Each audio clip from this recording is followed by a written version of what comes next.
شکوہ کم اور شکر زیادہ کرو، زندگی آسان ہو جائے گی۔ جب بول نہ سکو تو رو لیا کرو، اللہ آنسوں کو بھی پڑھ لیتا ہے۔ اور دنیا کی زندگی دھوکے کے سوا کچھ نہیں۔ کبھی کبھی ہم اور صرف اللہ جانتا ہے کہ ہم پر کیا بیت رہی ہے۔ ہر صبر کے پیچھے خوبصورت لمحات انتظار کر رہے ہیں، اور بے شک اللہ کی ذات کھوئی ہوئی مسکراہٹ کو واپس لے کر آنے پر قادر ہے۔ وہ نیکی بھری موت پر ہے جس کا رب کے سوا کوئی گواہ نہ ہو۔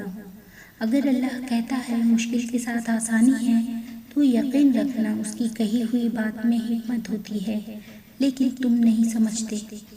لوگوں کی سازشیں آپ کا کچھ نہیں بگاڑ سکتی، بے شک اللہ بہترین چال چلنے والا ہے۔ دل ہمیشہ صاف رکھو، نہ جانے کب اللہ سے ملاقات ہو جائے۔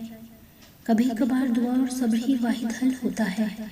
لوٹ جاؤ اللہ کی طرف اور کہو میں تھک گیا تھا۔ دلوں کا حال اللہ کے سوا کوئی نہیں جانتا۔ کیا پتا تمہارے انتظار کا اجر تمہیں ملنے ہی والا ہو؟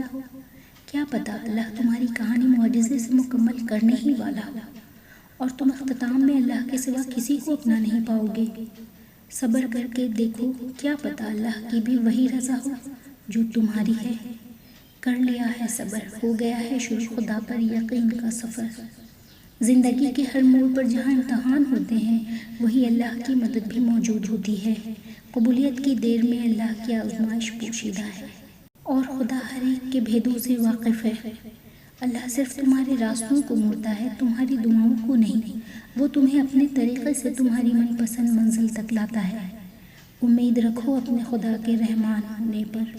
یا اللہ، تو رات کو جس طرح دن میں بدلتا ہے اس طرح ہماری پریشانیوں کو آسانی میں بدل دے۔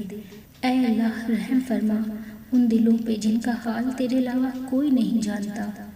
آمین۔